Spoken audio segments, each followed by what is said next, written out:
빌립보서 4장 10절에서 20절까지의 말씀입니다. 신약성경 323페이지 전후에 있습니다. 빌립보서 4장 10절에서 20절까지의 말씀 한 절씩 교독하시도록 하겠습니다. 내가 주 안에서 크게 기뻐함은 너희가 나를 생각하던 것이 이제 다시 싹이 남이니 너희가 또한 이를 위하여 생각은 하였으나 기회가 없었느니라.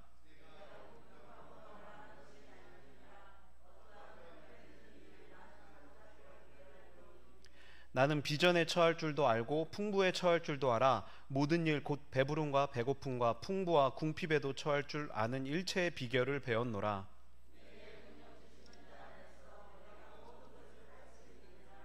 그러나 너희가 내 괴로움에 함께 참여하였으니 잘하였도다.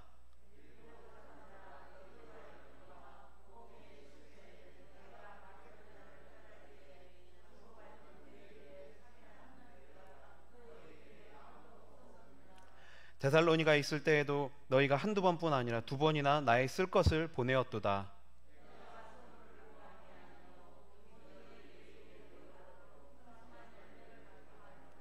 내게는 모든 것이 있고 또 풍부한지라. 에바브라디도 편에 너희가 준 것을 받음으로 내가 풍족하니 이는 받으실 만한 향기로운 제물이요 하나님을 기쁘시게 한 것이라.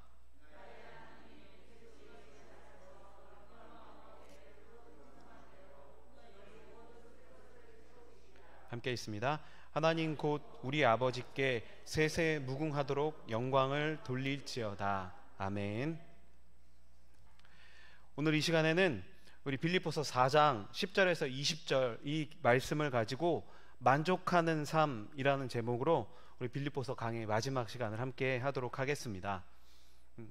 행복을 찾아서라고 하는 외국 영화가 있습니다. 혹시 아시는 분이 계실지 잘 모르겠습니다.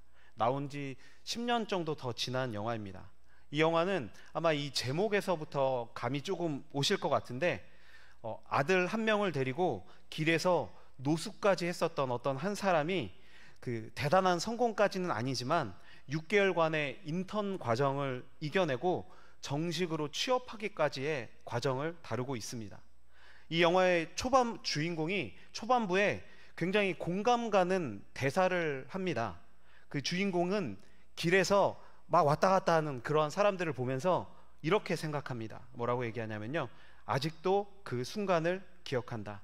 거리의 모든 사람이 너무나 행복해 보였지. 난 왜 그럴 수 없었을까? 라고 하는 것이죠. 다들 행복해 보이는데 나 혼자 그렇지 않을 때가 있다라는 것입니다. 저도 비슷한 경험을 해본 적이 있습니다. 제가 그 재수하던 그 시절에 이렇게 우연히 아침에 창문을 봤는데 모든 사람들이 막 이렇게 버스를 타고 막 바쁘게 자기 갈 길을 가는 거예요. 근데 딱 그걸 보면서 저는 갈 데가 없으니까 그걸 보면서 가는 사람들이 어디 가는지도 모르는데 저렇게 갈 수 있다는 거 참 부럽다, 이런 막연한 생각을 했었던 기억이 있습니다. 아마 이런 대사가 공감이 되는 것은 모두가 한 번쯤은 이것과 비슷한 생각을 해봤었기 때문일 것입니다. 행복은 분명히 이 시대의 아주 주요한 단어입니다.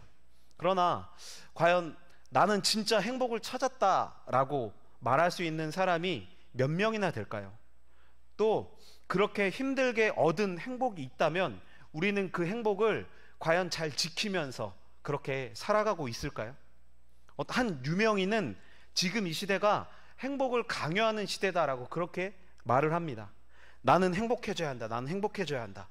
계속 그 미디어나 이런 데서 행복하다라고 하니까 나도 행복해진다. 이렇게 계속해서 뭔가 강박에 사로잡혀서 행복과 연관되어지는 막 수많은 것들을 찾고 행하고 노력하지만 결국 우리는 진정한 행복을 찾지는 못하고 다른 사람들은 행복해 보이는데 다 잘 나가는 것 같은데 나만 불행하다, 이렇게 상대적인 박탈감에 시달리고 있다라고 그렇게 이 시대를 진단하기도 했습니다. 과연 어떻게 해야 우리가 행복을 찾을 수 있을까요? 행복의 첫 시작은 만족하는 것입니다. 그런데 만족한다라고 하는 것이 말처럼 쉬운 일이라면 아마 모든 사람들이 다 만족하면서 행복하다라고 이야기를 할 것이죠. 왜냐하면 보이는 수많은 것들과 좋은 것들이 우리를 유혹하기 때문입니다. 그리고 그런 것들을 가져야만 행복할 것이다 라고 그렇게 이야기를 하는 것이죠. 그래서 사람들은 끊임없이 그런 것들을 비교하고 또 비교하면서 고통받고 뭔가 만족함을 찾지 못한 채 그렇게 계속해서 달려가고 있다는 것입니다. 그 끝이 언제인지도 알지 못하면서 말이죠. 그리고 과연 그 끝에 서면 뭐 어떤 노래 가사처럼 우리는 과연 만족할 수 있을까? 이런 의문을 품은 채 계속해서 닿지 않는 그런 만족을 향해서, 잡을 수 없는 행복을 향해서 계속해서 달려가고 있는 것이 오늘 우리가 처한 현실이다라고 하는 것입니다. 그러나 신앙을 가진 우리, 하나님을 가치로 삼는 우리는 적어도 이것과는 달라야만 하는 것입니다. 그렇다면 우리는 이 시대에 과연 어떻게 만족하는 삶을 살아갈 수 있을까요? 어떻게 하나님 안에서 참 행복을 누릴 수 있을까요? 빌립보서를 마무리하면서 바울이 전하는 이 마지막 권면 속에서 그 답을 한번 찾아보실 수 있는 그런 시간이 되시기를 바랍니다. 바울은 먼저 10절 말씀에서 내가 주 안에서 크게 기뻐함은 너희가 나를 생각하는 것이 이제 다시 싹이 남이니 너희가 또한 이를 위하여 생각은 하였으나 기회가 없었느니라 라고 말씀하고 있습니다. 본문에서 바울은 자신이 크게 기뻐하고 있다라고 하는 것을 계속해서 이야기를 하고 있습니다. 바울이 기뻐하는 이유가 무엇이죠? 그것은 빌립보 교회에서 바울을 향해 선교 헌금을 보냈기 때문입니다. 바울은 오늘 본문 안에서만 이것을 2번이나 반복함으로써 자신이 그것에 대해서 정말 기뻐하고 있고 정말로 감사하고 있다라고 하는 것을 이야기를 합니다. 빌립보 교회는 뭐 오늘 본문에서도 계속해서 나타나지만 계속 바울을 도와왔습니다. 그러나 어떤 이유인지는 정확하게 알 수 없지만 상당 기간 동안 이런 도움이 멈춰져 있었고 지금 이제 바울이 어려움을 겪고 있다라고 하는 이 소식을 기점으로 다시 그런 헌금이 도착한 것입니다. 그래서 바울이 크게 기뻐하고 있는 것이죠. 그런데 이것을 어떤 분들은 꽁돈이 생겼네 뭐 이렇게 생각하시는 분도 있습니다. 이제 돈 걱정 없이 편하게 할 일을 할 수 있겠다 뭐 이런 식으로 해석해서는 안 되는 것이죠. 바울이 기뻐하는 것은 이런 세속적인 이유가 아닙니다. 그는 성도들이 후원이 다시 이어지는 이것을 지금 싹이 나는 것에 비유를 했습니다. 바울은 오랫동안 황량하게 버려져 있었던 땅에 다시 싹이 나는 것과 같은 모습을 표현하고 있는 것이죠. 싹은 새로운 생명을 상징합니다. 그래서 바울은 지금 성도들의 그런 헌금하는 마음 속에서 복음의 생명력을 발견했기에 자신이 기뻐하고 있다라고 하는 것을 밝히고 있는 것입니다. 또한 이들이 바울의 사정을 듣고 다시 헌금을 보냈다라고 하는 것이 무엇을 의미하는 것이겠습니까? 그것은 바울이 당한 고난을 이해하고 또 그것을 함께 한다라고 하는 마음을 보여준 것이기 때문에 그래서 이것을 받으면서 바울이 이렇게 계속해서 기뻐하고 있는 것입니다. 사실 바울의 입장에서 좀 서운할 수도 있는 문제입니다. 이 바울이 세운 빌립보 교회였고 오늘 본문에서도 밝히고 있듯이 항상 가장 많은 후원으로 바울을 도왔던 것이 바로 이 빌립보 교회입니다. 그런데 갑자기 후원을 끊었다가 이제 바울이 막 어려움에 당했다, 옥에 갇혀있다 이런 소식을 듣고 나서야 비로소 후원을 재개한 것입니다. 배은망덕하다라고 얘기할 수 있는 충분한 상황이 된다라고 하는 것이죠. 그럼에도 바울은 이러한 인간적인 감정을 전혀 내비치지 않습니다. 오히려 10절 말미에 보면 생각은 하였으나 기회가 없었다라고 하는 이러한 말을 씀으로써 그들을 굉장히 세심하게 배려하고 있습니다. 즉 바울은 빌립보 교회 성도들이 미안해할까봐 이렇게 말하고 있는 것입니다. 바울의 말을 조금 이해하기 쉽게 표현하면 이렇습니다. 너무 감사합니다. 그동안 못 보낸 것은 기회가 잘 맞지 않아서이지 나를 잊어서 그런 게 아니라는 것을 나는 잘 알고 있습니다. 이것이 바울이 이야기하는 말이라는 것이죠. 그런데 제가 이렇게 말할 때도 역시 혹시 속으로 이런 분은 아마 안 계실 테지만 돈 받은 게 어지간히 좋았나 보다 뭐 이렇게 생각하시는 분이 혹시 계실지도 모르겠습니다. 뭐 이 정도까지만은 아닐지라도 당장 먹고 살 수 있는 돈이 생겼는데 그것 때문에라도 기뻐하는 것을 너무 지금 거룩하게 포장하는 거 아닙니까? 어렵게 후원이 재개됐는데 그럼 그 앞에서 왜 이제 돈 보냈습니까? 뭐 이렇게 얘기하면 혹시 성도들이 기분 상해서 어렵게 다시 시작한 후원 끊어지면 어쩌합니까? 그러니까 일단 잘했다고 얘기해야죠. 뭐 이렇게 아마 생각하는 분은 저밖에 없을지도 모르겠습니다. 네. 그런데 지금 이 상황이 주어지는 것은 바울의 그 분명한 마음과 신앙을 보여주기 위해서 바울이 지금 이러한 이야기들을 하고 있다라는 것입니다. 바울은 지금 뭐 제가 조금 비약을 좀 섞어서 이야기를 했지만 당시 성도들이나 또 대적자들이 충분히 이렇게 생각할 수도 있는 그런 오해의 여지가 있을 수 있기 때문에 바울이 지금 그 이후에 이것에 대해서 계속해서 길게 설명하고 있는 것입니다. 바울은 자신의 기쁨과 감사를 오해할 수 있는 그런 여지를 막기 위해서 자신이 지금 기뻐하고 있는데 그것이 무엇 때문에 기쁜 것이다 라고 하는 그 기쁨의 의미를 정확하게 말하고자 하는 것이죠. 즉 자신은 계속 고통 중에 있지만 이 헌금 때문이 아니라 이 헌금에 상관없이 나는 여전히 행복하다라고 말을 하고 있는 것입니다. 그리고 상황에 상관없이 가질 수 있는 행복에 대한 행복의 그 비밀에 대해서 지금 계속해서 말을 하고 있습니다. 11절 말씀을 보면 내가 궁핍함으로 말하는 것이 아니라 어떠한 형편에든지 나는 자족하기를 배웠노니 라고 이야기하는 것이죠. 결국 그 비밀이 무엇입니까? 그것은 바로 자족입니다. 자족이란 자기에게 주어진 것이 자신의 분수인 줄 아는 것을 말합니다. 그러니까 자신의 것이 그만큼 있는 것을 만족하는 그런 모습을 자족이라고 이야기하는 것이죠. 그런데 이런 말을 언제 누가 사용할까요? 일정 부분 이상의 부에 도달한 사람들이 주로 하는 말입니다. 뭐 솔로몬의 예를 들어서도 우리가 알 수 있죠. 네, 우리 솔로몬이 그 부에 대해서 다 부질없다 이렇게 계속 이야기하죠. 그럴 때 우리 성도님들이 뭐라고 얘기하시죠? 네, 아마 다 그런 얘기 안 하시겠지만 제가 청년 중에 한 명이 이런 이야기를 하는 걸 드렸습니다. 뭐라고 얘기했냐면 솔로몬은 다 가져봤잖아요.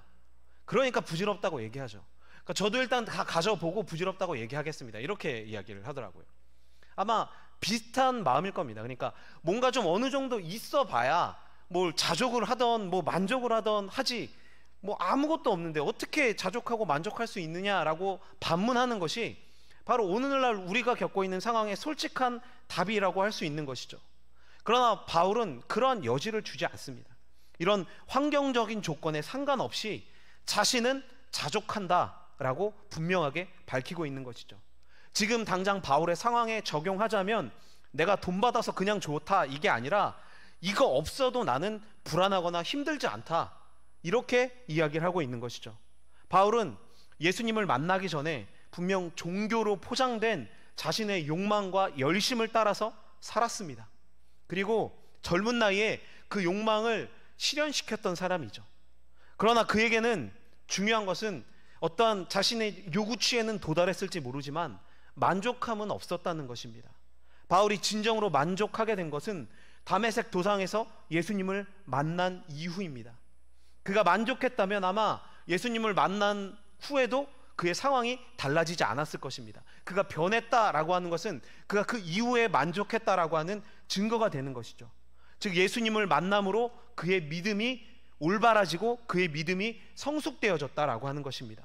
그렇다면 성숙이 무엇이겠습니까? 제가 예를 들어서 한번 설명을 해보겠습니다. 저희 집에 3살짜리 딸이 있습니다. 네. 아직 말을 못해서 그냥 소리만 빽빽 지릅니다. 네. 근데 뭔가 먹고 싶은 게 있는데 못 먹게 하면 정말 난리가 납니다. 네. 이러다가 저희 집에서 쫓겨나는 게 아닌가 하는 생각이 들 정도로 정말 온 동네방네 아주 소리를 막 지릅니다.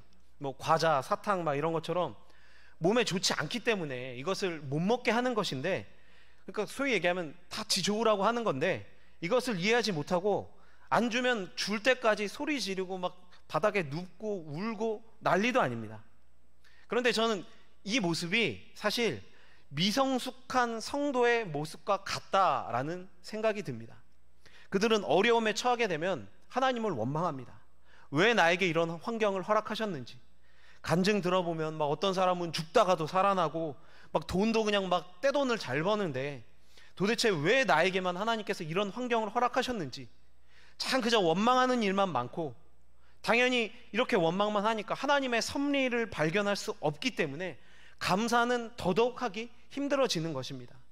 그러나 성숙한 성도는 어려운 환경에 상관없이 어떤 어렵고 힘든 그러한 상황 속에서도 하나님의 섭리를 발견하고 감사할 수 있는 사람, 그 사람이 바로 성숙한 성도인 것입니다. 바울은 분명히 한 가지 사실을 포함하고 이야기를 하고 있습니다. 12절 말씀을 보시면 나는 비천에 처할 줄도 알고 풍부에 처할 줄도 알아 모든 일 곧 배부름과 배고픔과 풍부와 궁핍에도 처할 줄 아는 일체의 비결을 배웠노라 라고 말씀하고 있습니다. 이 말씀을 통해서 알 수 있는 것이 무엇일까요? 강한 믿음, 강한 은혜, 이런 것들에 대해서 우리가 항상 먼저 생각하는데 우리가 아주 중요한 것을 그냥 넘어가는 것이 있습니다. 그것이 무엇일까요? 하나님께 죽도록 충성한 사람이 바로 이 바울이죠. 또 하나님 입장에서도 아마 최고의 인간을 꼽으라고 하면 아마 5손가락 안에 들어가는 사람이 바로 이 바울일 것입니다. 그런데 이러한 사람이 지금 뭐라고 얘기하는 것이죠? 비천에 처할 때가 있었고 배고픔과 궁핍에 처할 때도 있었다라고 하는 것입니다. 그것도 자주 말입니다. 우리는 이러한 사실을 잊습니다. 신앙생활을 하면 우리의 소원만 이루어지고 풍족함에 기쁨만 누릴 것이다 라고 막연하게 생각하는 경우가 참 많다라는 것입니다. 쉽게 말하면 맨날 복만 받는 것이 신앙생활이 아니라는 것입니다. 하나님은 바울이 궁핍하게 살도록 내버려 두셨습니다. 하나님께서는 도대체 뭘 하고 계시는 것입니까? 오직 하나님만을 위해 죽도록 충성하고 고생하는데 도대체 왜 그를 그런 어려움에 내버려 두시는 것입니까? 환경의 어려움은 고사하고 육체의 병도 해결해 주시지 않는 하나님, 그 하나님은 도대체 무슨 생각이실까요? 바울의 고백에 그 답이 있는 것입니다. 바울이 한 말을 쉽게 표현하면 이렇습니다. 여러분이 선교원금을 보내주지 않던 그 긴 시간 동안 저는 자족하는 법을 배울 수 있었습니다. 그래서 저는 궁핍도 감사드립니다. 이렇게 이야기를 하는 것이죠.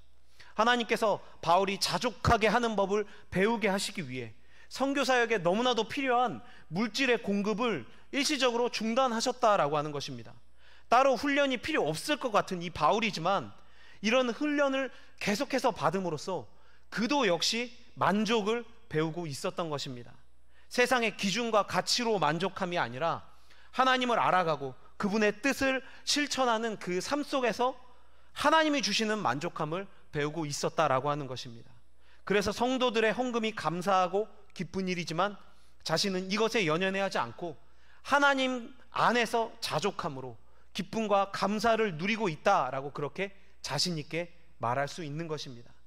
바울의 고백은 그의 만족함과 감사가 환경에 따라 좌지우지되는 것이 아니라는 것을 보여주고 있습니다. 우리는 모두가 다 간절한 기도의 제목을 가지고 있습니다. 저도 몇 년을 기도하는 기도의 제목도 있고 사역을 시작하면서 계속해서 지금까지 하는 기도의 제목도 있습니다. 하나님께서 진짜 좀 이거는 좀 들어주셨으면, 내가 이 정도 포기하고 이 정도 했으면 하나님께서 이 정도는 이제 들어주셔야 하는 거 아닌가, 내가 그렇게 무리한 요구하는 것 같지 않은데, 이런 생각이 드는 기도 제목도 물론 있습니다. 그런데 진짜 안 들어주십니다. 오히려 상황이 더 안 좋게 변하는 것 같아서 답답할 때도 있고 때로는 좌절을 넘어서 분노가 생기기도 합니다. 그래서 목회자지만 하나님 도대체 저한테 왜 이러십니까? 저 진짜 이건 좀 너무한 거 아닙니까? 이런 이야기를 할 때가 꽤 많이 있다라는 것입니다. 이것이 저만 믿음이 부족해서 벌어지는 일은 아닐 것이다 라고 생각합니다. 우리의 간절한 기도가 응답되지 않을 때 하나님께서 나를 사랑하시지 않는다, 나를 버리신 것 같다, 그렇게 여길 때가 있다는 것입니다. 어떤 분들은 너무 자주 이런 마음 때문에 힘들다라고 그렇게 고백하시기도 합니다. 그러나 하나님은 우리가 가장 많이 의지할 수 있는 것으로부터 실망하게 하실 수 있다라고 하는 것을 기억하시기를 바랍니다. 우리가 너무 간절히 필요로 하는 것을 일시적으로 공급해 주지 않을 수도 있는 것입니다. 그 이유가 무엇이죠? 우리를 미워해서요? 아니면 하나님이 변덕쟁이이거나 그럴 능력이 없으셔서가 아니라 바로 우리의 신앙 훈련을 위해서라는 것입니다. 자족하는 법, 즉 하나님으로 만족하고 그분만을 의지하도록 하기 위해서 때로는 우리의 상황을 막으시고 우리의 환경을 흐트러뜨리실 때가 있다라는 것입니다. 혹시 지금 모든 것이 막힌 것과 같은 상황에 처해 있으신 분들이 있으십니까? 삶이, 사람들 사이의 관계가, 또 육체적, 금전적 어려움이 너무 커서 좌절에 빠지는 분들이 계십니까? 그렇다면 그 상황의 해결보다 먼저 낙심과 원망에서 빠져나오십시오. 하나님에 대한 의심과 회의를 버리셔야만 합니다. 오히려 이것을 자족하는 법을 배우는 그러한 기회로 삼아야만 합니다. 하나님께서 나를 사랑하사 나에게 주시는 특별 훈련으로 여기고 더욱 더 힘들 때일수록 더욱 더 말씀을 가까이 함으로 하나님의 뜻을 향해 나아갈 수 있어야만 한다는 것입니다. 물론 상황이 해결되지 않으면 어떡하냐라고 하는 질문이 나올 수도 있습니다. 그러나 한번 생각해 보십시오.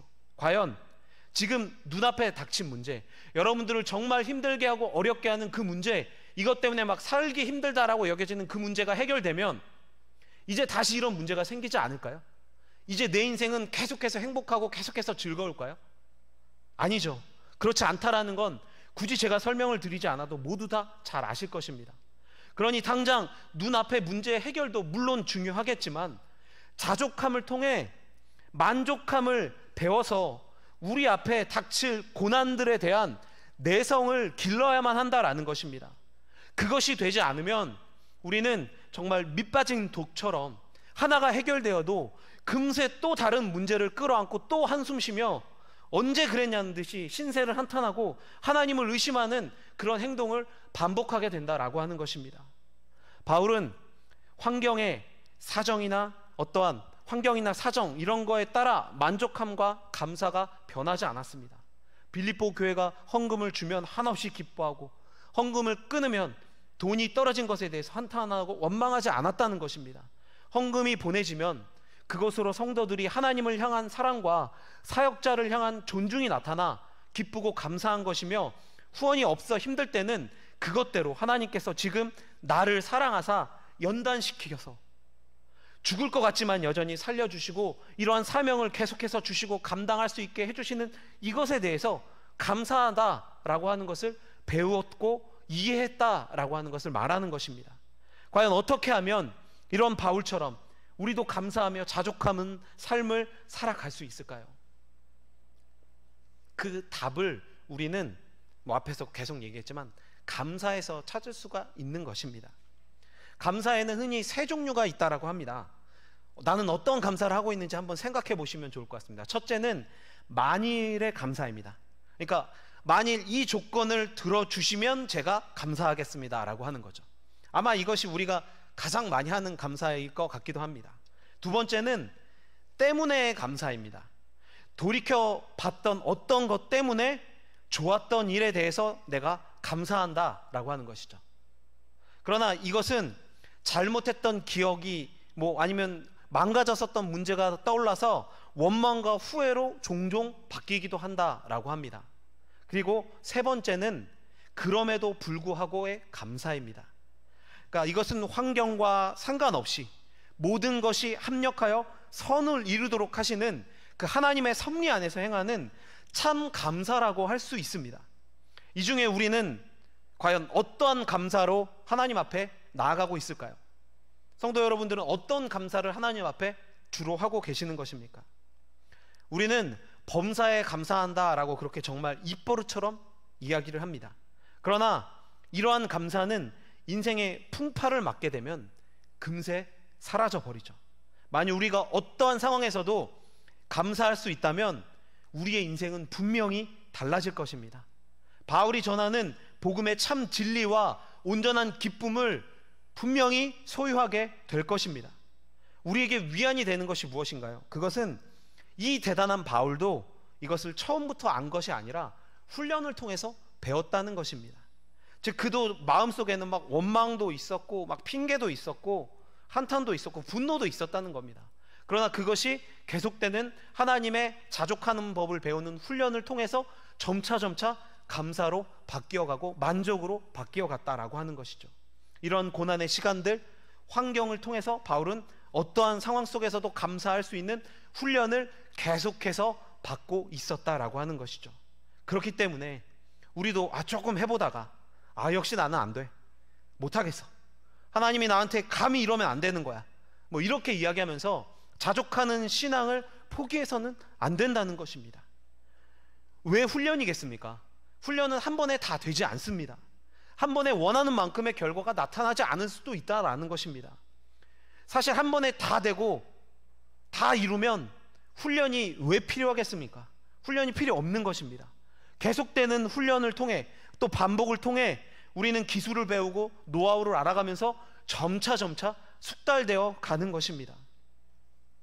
오린 엘 크레인이라고 하는 사람이 있습니다. 그가 주여 서두르지 않게 하소서라고 하는 기도문을 썼는데요, 그 기도문에 보면 이런 내용이 있습니다. 마음의 평화를 주시사 물결처럼 요동하는 나의 가슴을 잔잔하게 하소서. 매일매일 복잡한 생활 속에서도 높은 산을 바라보며 침묵을 배우게 하소서. 이렇게 그 기도문에 적었습니다. 이것이 무엇이겠습니까? 자족하는 법에 대한 훈련, 그것을 기도문에 담은 것입니다. 자족은 배움이고 훈련입니다. 매일매일 이 훈련은 계속될 것입니다. 이 훈련 속에서 우리는 하나님께서 이 연단을 나에게 주시는 의미를 깨달아야 하고, 그럼에도 불구하고 감사합니다 라고 하는 고백이 나올 수 있어야만 하는 것입니다. 주어진 환경 그 안에서 자족하는 방법을 배울 수 있어야만 한다라는 것입니다. 이것을 배운 성도만이 믿음의 경주를 실패하지 않고 온전히 주님이라는 결승선을 보고 끝까지 달려갈 수 있다라고 하는 것을 깨닫고 그대로 행하실 수 있는 저와 여러분이 되시기를 바랍니다. 이어진 말씀 13절을 보면 너무나도 유명한 이 말씀이 등장합니다. 내게 능력 주시는 자 안에서 내가 모든 것을 할 수 있느니라. 너무 좋은 말씀이죠. 그런데 이 말씀이 왜 여기 등장했을까요? 자족에 대한 감사를 하다가 갑자기 이 말씀이 나온 의미가 무엇일까요? 이 말씀은 그냥 따로 읽으면 믿는 자에게는 불가능한 것이 없는 것이구나, 뭐 이렇게 이야기하고 넘어갈 수도 있습니다. 근데 그 뜻이 완전히 틀린 것은 아닙니다. 그러나 이 말씀은 그렇게 단순한 결론을 내릴 수 있는 것은 아니죠. 어떤 여건 속에서도 내가 만족할 수 있다라고 하는 의미가 지금 이 말씀 속에는 담겨져 있다라고 하는 것입니다. 즉 바울은 자족하는 삶에 대해 말하면서 이제 자신이 그렇게 자족할 수 있는 비결에 대해서 말을 하고 있는 것입니다. 이 말씀에서 중요한 것은 내가 할 수 있다 이것이 아니라 바로 내게 능력 주시는 자, 이것이 중요한 것입니다. 즉 바울 자신이 당한 괴로움과 궁핍, 죽음의 위협과도 같은 어려움 속에서도 자족하며 감사할 수 있었던 그 원천이 자신이 아니라 바로 예수님이었다라고 하는 것을 말하고자 하는 것입니다. 자족하며 감사하는 훈련에서 가장 중요한 것이 무엇이겠습니까? 그것을 지금 이야기하고 있는 것입니다. 그것은 왜 만족할 수 있는가라고 하는 이 본질적인 질문에 대한 대답이 되는 것이죠. 왜 만족할 수 있을까요? 우리는 분명 욕심을 가지고 있고 더 나은 것만을 추구하는 그런 존재들인데 과연 만족이라는 게 가능하겠습니까? 그냥 우리만 놓고 봐서는 만족은 불가능한 것이죠. 죄악된 인간이 만족할 수 있는 길은 바로 그 인생의 목표가 예수님이었을 때만 가능해진다라고 하는 것입니다. 바울은 그것에 대해서 지금 이야기를 하고 있습니다. 바울은 주님을 위해 살았고 주님께서는 바울의 그러한 수많은 상황들 속에서 매번 드라마틱한 반전으로 그를 구해주시고 그의 모든 어려움을 한 번에 해결해 주시지는 않았다 할지라도 언제나 그와 함께 계셨다라는 것입니다. 사도행전 18장 9절 10절 말씀을 보면 이렇게 말씀합니다. 밤에 주께서 환상 가운데 바울에게 말씀하시되 두려워하지 말며 침묵하지 말고 말하라. 내가 너와 함께 있음에 어떤 사람도 너를 대적하여 해롭게 할 자가 없을 것이니 이는 이 성 중에 내 백성이 많음이라 하시더라. 예수님께서는 바울과 분명히 함께 하시며 그를 도우시겠다라고 약속하셨습니다. 그래서 당장 눈앞의 상황이 녹록지 않더라도 핍박자가 있고 어려움이 있더라도 이 약속을, 말씀을 믿으니 주님을 기억할 수 있는 것이고 그 주님을 기억할 수 있으니 감사할 수가 있는 것입니다. 우리 주님이 분명히 신뢰할 만한 분이다 라고 하는 이 바울의 경험이 저는 우리의 경험이 될 수 있어야만 한다라고 간절히 요청을 드리고 싶습니다. 그럴 때 우리 역시 이렇게 역동적인 능력을 부어주시는 그분 안에서 모든 환경에 자족함으로써 모든 것을 할 수 있는 능력을 발견할 수 있게 될 것입니다. 우리가 기억해야 할 것은 자족하는 삶은 어떤 종교에서 말하는 것처럼 무소유의 삶은 아니라는 것입니다. 다 버리는 삶이 아닙니다. 우리 모든 것이 주님께 속해 있고 주님께서 책임져 주시겠다고 약속하신 그 약속을 믿고 사는 삶이 바로 자족하는 삶입니다. 주님이라는 가장 큰 것이 내게 있습니다.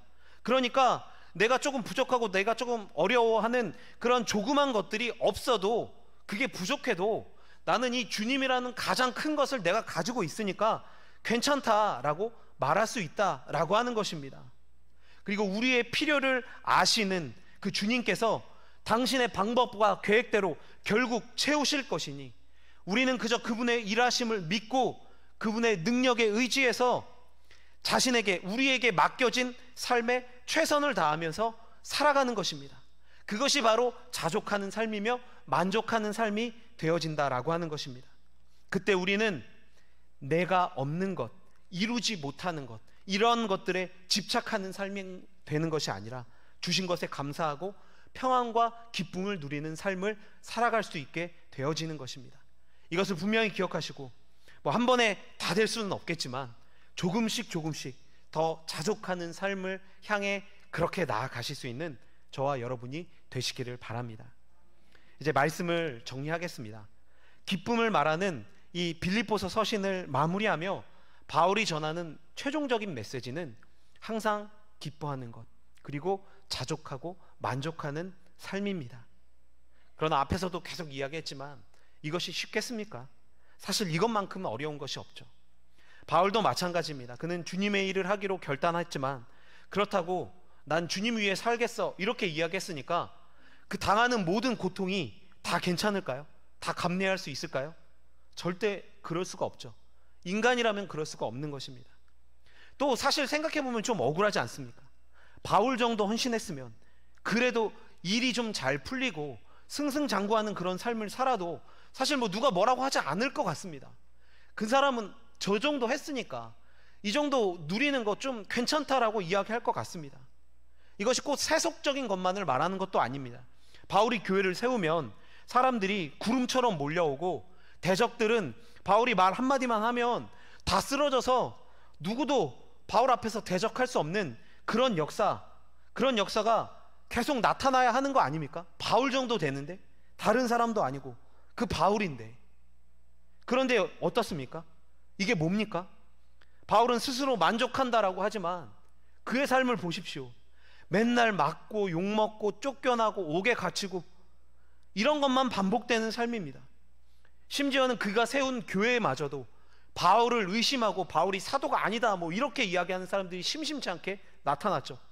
대적들의 공격에 바울이 세운 교회는 정신을 차리지 못하고 흔들리고 막 이리저리 패가 나뉘어서 싸우고 난리도 아닌 것입니다. 심지어 하나님은 참 야속하게도 바울이 정말 이거 하나는 해결해 주세요라고 기도하는 그 육신의 질병, 그 가시조차도 고쳐주지 않으셨습니다. 이것으로 족하다라고 어떻게 보면 냉정하게 끊어내어 버리셨다라는 겁니다. 복음을 위해 수고하기로는 당대 최고인 그에게 왜 이런 모습이 계속해서 보여지는 것입니까? 당장 눈앞에 있는 현실에만 집중하면 누구보다도 이해할 수 없는 것이 바울의 형편이었습니다. 하나님 믿을 거 못 되겠는데? 이런 말이 절로 나오는 것입니다. 그러나 바울은 원망하고 좌절하는 것이 아니라 힘주어서 이것이 자신의 유익이다라고 말합니다. 궁핍에 처하는 법을 배웠고 풍부에 처하는 법을 배웠다라고 하는 것은 어떤 형편에서도 성도로서의 자세를 흐트리지 않고 살아갈 수 있는 법을 배웠다라고 하는 것이 됩니다. 왜냐하면 인간에게는 그 아주 고질적인 무서운 죄악이 가까이 있는데 이것을 바울이 이겨내는 삶의 자세를 배웠다라고 하는 것이 되어지는 것이죠. 그 죄가 무엇일까요? 그 죄는 바로 교만이라는 것입니다. 아담과 하와를 무너뜨린 이후 수많은 성도들을 지금도 계속해서 쓰러뜨리고 있는 가장 무서운 죄악입니다. 심지어 은혜의 자리까지도 비집고 들어와서 사람들을 갈라버리는 것이 바로 이 무서운 죄악이 하는 일인 것입니다. 하나님께서는 그래서 고통을 주십니다. 그러나 하나님은 모든 것을 빼앗고 시험하는 분이 아니십니다. 오늘 본문 19절 말씀을 보십시오. 나의 하나님이 그리스도 예수 안에서 영광 가운데 그 풍성한 대로 너희 모든 쓸 것을 채우시리라 라고 말씀합니다. 하나님께서 너희 모든 쓸 것을 채우신다 라고 분명하게 밝히고 계십니다. 이 말은 필요를 의미하는 것입니다. 하나님은 결코 인간의 계산대로, 그들의 욕심대로 모든 것을 채워주시는 분은 아닙니다. 그러나 우리의 필요를 잘 아시고 그것을 채워주시는 분이시다라고 하는 것을 성경은 이야기하는 것입니다. 이것은 기본적으로는 물질을 이야기하는 것이지만 인간관계 속에서의 모든 필요, 또 영적인 필요까지도 다 포함하고 있는 것입니다. 이 말씀을 믿고 신뢰한다면 바울이 당하는 고난, 우리가 바울이 아니기 때문에 그것이 다 이해는 되지 않더라도 하나님께서 그의 상황에 맞게 궁핍도 또 풍부도 주셨다라고 하는 것을 받아들일 수 있게 되는 것입니다. 나아가 그에게 가장 알맞는 훈련을 시키셨다라고 하는 것도 포함해서 말입니다. 바울도 이것을 알았던 것입니다. 그래서 바울은 그 정말 엄청나게 힘든 그 상황 속에서도 자신이 여전히 기쁘다고 말할 수 있는 것이고 자족하고 만족한다라고 말할 수 있는 것입니다. 저는 개인적으로는 이것을 이해하고 받아들이는 것이 최고의 믿음이 아닌가라고 생각합니다. 바울은 변화되는 상황 속에서 이것을 알았기 때문에 항상 기뻐할 수 있었던 것이고 흔들리지 않고 끝까지 자신의 길을 갈 수 있었던 것입니다. 분명 오늘 본문에서만 바울은 2번이나 빌립보 교회의 이 선교 헌금에 대해서 감사하고 또 기뻐하고 있음을 정중하게 표현하고 있습니다. 이것이 빌립보서를 쓴 가장 주된 목적 중 하나이기 때문에 그러한 것이죠. 그러나 이것이 앞에서도 계속 이야기했지만 바울에게 돈이 생겨서 기쁜 것이 아니라 그들의 마음이 신앙의 열심이 회복되어진 것 같아서 그것 때문에 기쁜 것을 이야기하고 있는 것이죠. 그리고 이제 나아가 자신이 높임을 받는 것이 아니라 다시금 신앙의 본질에 대해서 예수 그리스도를 따르는 그러한 삶에 대해서 설명하면서 자신의 본을 기억하고 이것을 위해 멈추지 말고 끝까지 힘있게 달려나갈 것을 이 빌립보서를 통해 말씀을 대하는 우리에게 주문하고 있는 것입니다. 하나님께서 사랑하시는 성도 여러분, 오늘날 우리의 삶은 참 힘듭니다. 사실 그러면 신앙생활이라도 좀 재미있으면 좋을 텐데 어디 그렇습니까? 네, 신앙생활 즐거우십니까? 또 신앙생활 다 즐거우신데 제가 또 안 즐거운 것처럼 만들지 않을까 하는 그런 걱정이 되기도 하는데, 사람들 사이에서 치이고 신앙생활을 하면서도 계속해서 이런 문제들이 발생합니다. 뭐 기도하면 다 응답받고 전도도 내가 가서 얘기하면 다 전도도 그냥 다 되고 다 교회로 나오면 좀 정말 신바람 나게 신앙생활 할 것도 같은데 무엇 하나 내 생각대로 되는 것이 없는 게 우리의 현실입니다. 신앙생활이 그러니까 뚜렷한 결과가 보여지며 또 잘못이 분명하다면 좀 더 쉽고 명확하게 이 생활을 할 수 있을 것 같은데 그렇지 않다라는 것이죠. 그러나 어떻게 보면 지금 제가 던지는 이러한 이야기, 이러한 생각도 내 중심, 내 마음대로 하고자 하는 신앙생활의 단면이 될 수도 있는 것입니다. 바울의 고백대로 하나님께서는 우리를 궁핍에 처하게 하실 수도 있는 분이고 풍부에 처하게도 하실 수 있는 분이십니다. 약간의 예외도 있을 수 있지만 내가 뭘 잘못해서 궁핍에 처하는 것도 아니고 내가 뭘 잘해서 풍부에 처하는 것도 아니라는 것입니다. 하나님은 지금 바울처럼 우리에게도 어떠한 상황 속에서도 흔들리지 않고 자족하는 그러한 법을 가르치고 계시는 것입니다. 당장의 내 기도, 내 소원, 내 생각 이런 것이 중심이 아니라 예수 그리스도로 기뻐하고 만족하고 또 괜찮을 수 있는 그러한 삶을 가르치고 계신다는 것입니다. 이 시각으로 나의 문제를 바라보고 하나님께 집중하면 우리의 삶은 변화될 것입니다. 내가 벼락부자가 되고 막 내 자녀들이 다 잘 되어서 그래서 변화되는 것이 아니라 하나님의 이 뜻을 깨달음으로 변화되어질 수 있는 것입니다. 저도 어린 자녀들을 키우면서 하나님의 마음을 조금은 배우게 되는 것 같습니다. 뭐 부모님들이 항상 뭐 애들 키워봐야 안다 뭐 이렇게 말씀하셨던 게 이제서야 조금씩 이해가 되고 있는 것 같습니다. 아까도 잠깐 예를 드렸지만 해달란다고 다 해주는 것이 좋은 부모는 아니죠.